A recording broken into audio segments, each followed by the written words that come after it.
بسم الله الرحمن الرحيم. اللهم صل على النبي. انا عندي هنا لحمه فيها عظم ضاني، انا همسكها اسويها مع قوانص. هشوحها الاول كده من غير اي دهون لان هي فيها نسبه دهون كتير، علشان انا هعمل ايه؟ هعمل صينيه لسان عصفور. انا هسوي الحاجات دي الاول، هسويها مع بصل وثوم.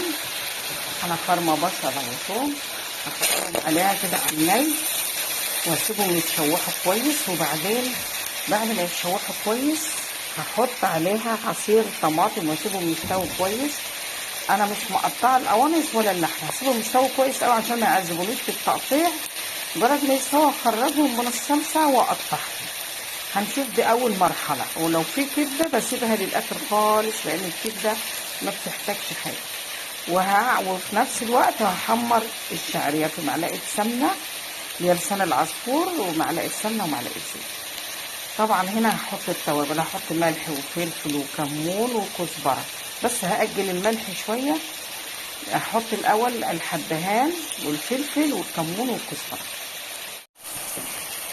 التوابل ملح فلفل كمون كزبره حبهان ورق لورا. الملح ما حطيتوش لان مأجلاه شويه. هنا الثوم 5 فصوص ثوم والبصل، وهقلب كمان تشويحه، وبعدين هحط الطماطم.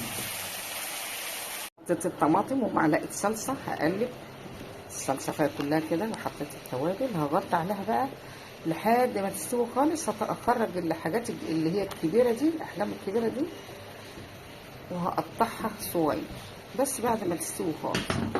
نغطي عليها بقى ونسيبها كده مع نفسها تستوي. معايا طاسه فيها معلقه سمنه ومعلقتين زيت، وهحط فيها الشعريه.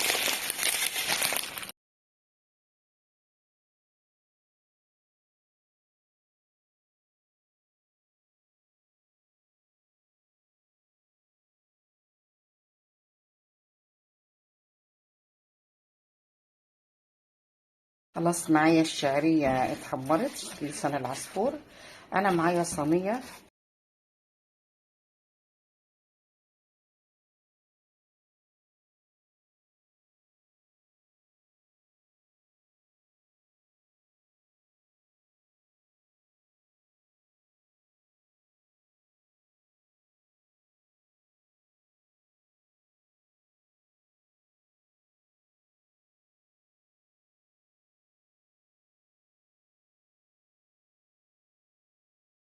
زي ما احنا شايفين. انا بحط الصلصه، طبعا الصلصه دايب فيها البصل والثوم والبهارات.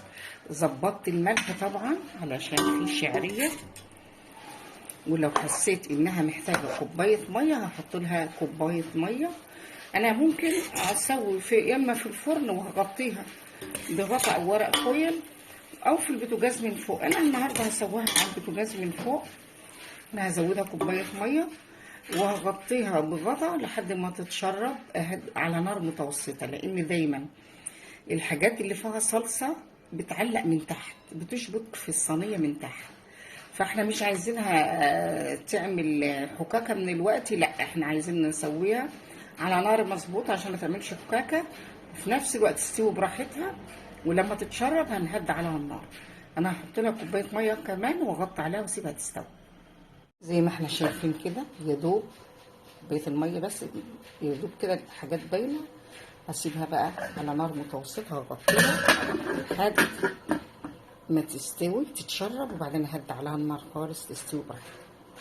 ما شاء الله استوى بقى جميل ومفرفر وحلو اهي.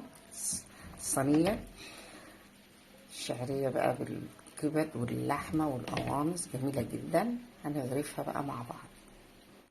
ما شاء الله، شايف الريحه وطعم جميل. جربوه، ريحته روعه وطعمه روعه، وبألف هنا وشفا، والتكاليف قليله. يعني اي بواقي عندك من اي لحوم او كبد او قوانص هتقضي لك الغرض، ووجبه جميله جدا وبألف هنا وشفا.